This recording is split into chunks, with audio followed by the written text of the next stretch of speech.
जय हिंद। लॉकडाउन के कारण आप सभी ने रामानंद सागर जी का रामायण देखा, उनका बनाया गया और बहुत ही सुंदर रचित उन्होंने बनाया है।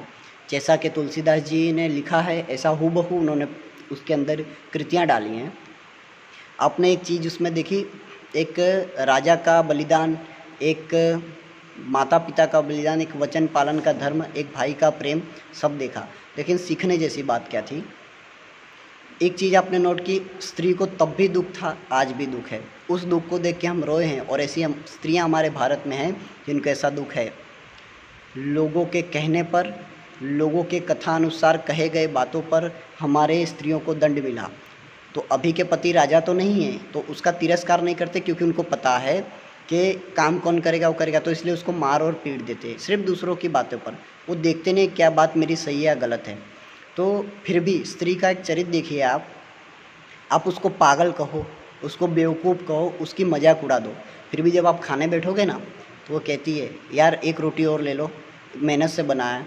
उसके प्रेम को देखो, 48 डिग्री तापमान के अंदर आपको कोई काम करना हो, गर्मी आ जाती है। माँ और बहन और पत्नी वो तीनों उस पर लगे रहते हैं। कभी नोट किया उसको कि उसके गर्मी में भाव क्या होगा? उसको ऐसा होता होगा मैं छोड़ दूँ, लेकिन पीछे बच्चे, भाई और पति के कारण वो कुछ नहीं करती है। संघर्ष सब करते हैं लेकिन स्त्री जैसा कोई नहीं। अगर लव कुश राम जी के पास होते तो एक उनकी 3 माताएं थी और एक राजपुत्र की तरह रहते, लेकिन माँ जानकी का संघर्ष देखा आपने? एक राजा की कन्या है, बेटी है, फिर भी उसने अपने बच्चों को इस तरह से पाला कि मेरे पास शब्द नहीं है उनके। और सीता जी का जो चरित्र है, मैं उत्तरकांड भी नहीं देखता क्योंकि मेरे पास इतना दिल मजबूत ही नहीं है मेरा। तो लेकिन जब भी मैं स्त्रियों को दुख देखता हूँ तो याद आ जाती है उस समय माँ जानकी की बात। वाल्मीकि रामायण में तो आपने उतना विस्तारित नहीं देखा होगा, वाल्मीकि रामायण पढ़िएगा। जब उनका मैं दुख देखता हूँ तब मुझको ऐसा एहसास होता है कि माँ जानकी सही कहती थी कि लोगों को कहने पर तब भी स्त्रियाँ मार खाती थी और समाज से बहिष्कृत की गई है, और आज भी उनके साथ ये बुरा बर्ताव होता है।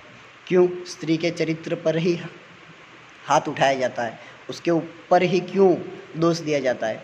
14 साल तो राम जी भी वनवास में रहे, लक्ष्मण जी भी रहे, और हम सब भी बाहर जाते हैं, तो क्यों देर रात तक अगर स्त्री घर के बाहर कहीं चली जाए तो हम उसको चरित्रहीन समझ लेते हैं, और अगर लड़का पूरी रात नहीं 10-10 दिन तक बाहर रहे तो उसके ऊपर कोई विरोध नहीं होता है। एक मानसिकता है। स्त्री पहले भी पवित्र थी, अब पवित्रता में नाम उठाइए और मुझको बता दीजिए कि कोई पुरुष के नाम से कोई पवित्र चीज़ हो।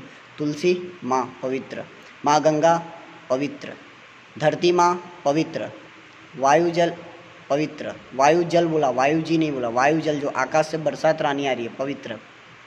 आप बताइए कोई पुरुष को पवित्र? उनकी इज्जत करिए। जय हिंद, वंदे मातरम।